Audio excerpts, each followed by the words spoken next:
Another very interesting thing is that if you actually go to the book of Exodus, when we were at Mount Sinai, the very famous event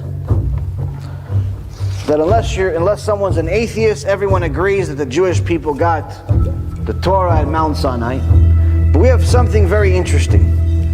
It says in the book of Exodus chapter 20, verse 15, the entire people saw the thunder and the flames, the sound of the shofar,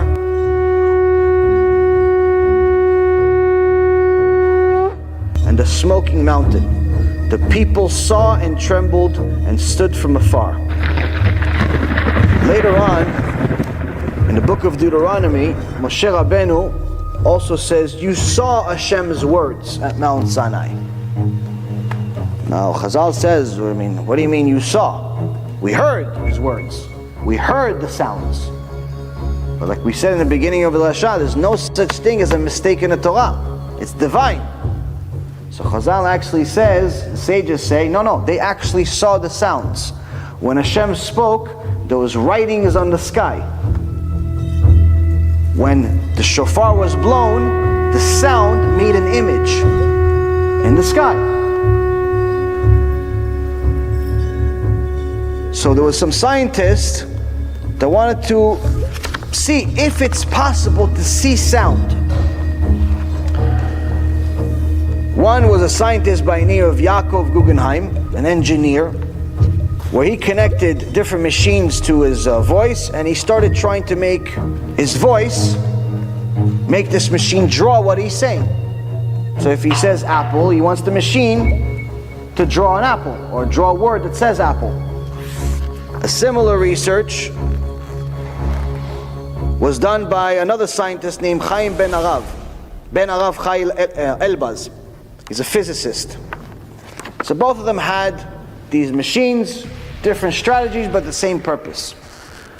So what do you do when you try to make sounds? If you say ow, what is the machine going to draw? So you have to go to the simplest possible thing. Where do you go? To the alphabet. A, B, C, D. When they said A, Babkis, nothing came out. They said B, nothing. C, D, E, nothing. Said, oh, you know what? Let's try a different language. Tried different languages, nothing. Baruch Hashem, one of them was a religious Jew. He said, oh, I also know Hebrew. So he tried Hebrew. And both of them discovered the same thing. The only language that the machine draws is Hebrew. When he said the letter Tet, the machine drew an image of Tet, exactly as we know it from the Torah. When he said Ayin, he drew an Ayin. Pei. See, exact. This is not like a coincidence. These pictures are a little bit bigger. When they said A, nothing came out. Looks more like an E than an A. B looked like just random. C, D, nothing. Nothing looks like anything. But if you look at the Ayin, it looks like an Ayin. Lamed, you see a Lamed. Bet, you see a Bet. Zayin, you see a Zayin. Every letter in the Hebrew alphabet, you see the machine drawing it. From what? From sound. So apparently, Chazal wasn't kidding when they said that according to the Torah we saw Hashem's words. There is a way to see sound.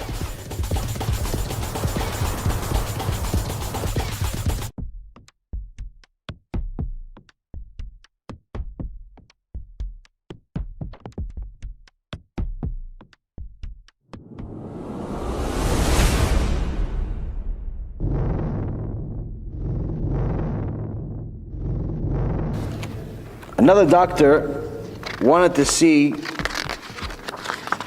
if we're the only ones that actually have life. So about 60 years ago, Sir Jagdish Chandra Bose, an Indian researcher of internationally renowned and one of the pioneers of research in the field of plant life, started looking into this, started looking into if there's a way to prove that plants have a life. He did more and more research, and then his research someone took a piggyback off of his research and built on top of it a person by the name of Cleve Baxter. Now, Cleve Baxter was actually an American polygraph expert. He had nothing to do with this experiment.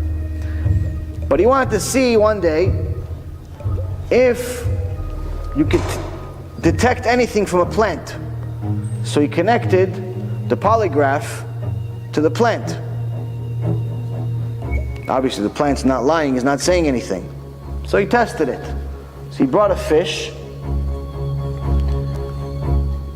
and he took the fish out of the bowl. And automatically he started seeing the plant, the polygraph start making moves as if it's panicking. He put the fish back into the bowl and the plant calmed down. Then he lit a match, saying to himself, I'm going to burn this plant. The plant started making the same type of movement as if someone that's actually in a panic, someone that's being burned. And then he said, okay, you know what, maybe, okay, it sees apparently this plant, but can it read a mind? So his friend came into the room, and all of a sudden he saw his plant making a similar gesture to someone that's very upset. He says, what did you think? Honestly? He goes, yeah, what did you think? What did you think? I'm researching something. I just thought that my plant is nicer than your plant. Apparently the plant also has feelings. Chazal said this already in the Torah. It says that when a tree falls, you could hear, when a tree is cut, you could hear the screams of the tree from one end of the earth to the other end of the earth. They weren't talking figuratively, they were talking serious.